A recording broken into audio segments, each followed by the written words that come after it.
Okay, this is part two.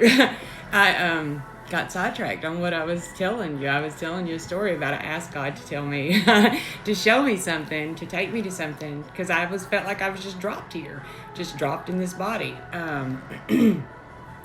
So I wanted to see what it was like. I wonder what it was like when Adam and Eve first came here, and what did they experience? Why didn't anybody write about that?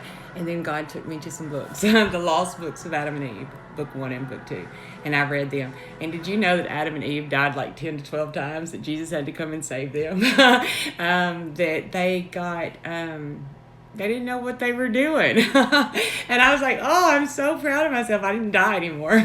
Seizures almost took me out a couple of times, but and I did have another wreck, totaled another car, but I didn't die.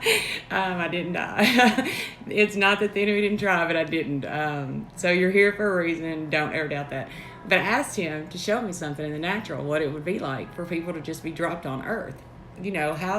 How do I explain that to people? Because I felt like I was just dropped here. And then he took me to a show on Netflix, y'all. I'm not even kidding. I can't even make this up. He took me to the 100. They were living, the world had come to an end. AI had exploded the world and all this, and it was radioactive, and you couldn't live here. It wasn't safe. So they were living up in a spaceship. Well, the spaceship was running out of oxygen, so I'm ruining it for you, but this way you don't have to watch it.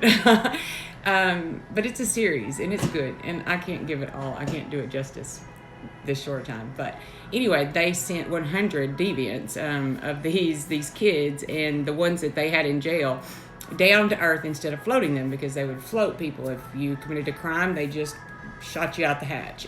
They called it floating. The show is cute.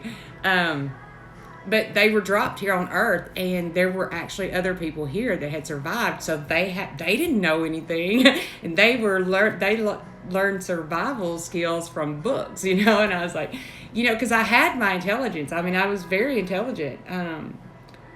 It's like I had all of the school knowledge that I had ever been blessed with, and then some. Like I just knew stuff, and I still just know stuff. But I know that's not me now. That's God.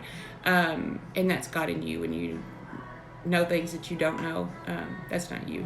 We're not that smart. We're not that smart. As much as I would love to give ourselves credit for that, that's not us. That's the Lord.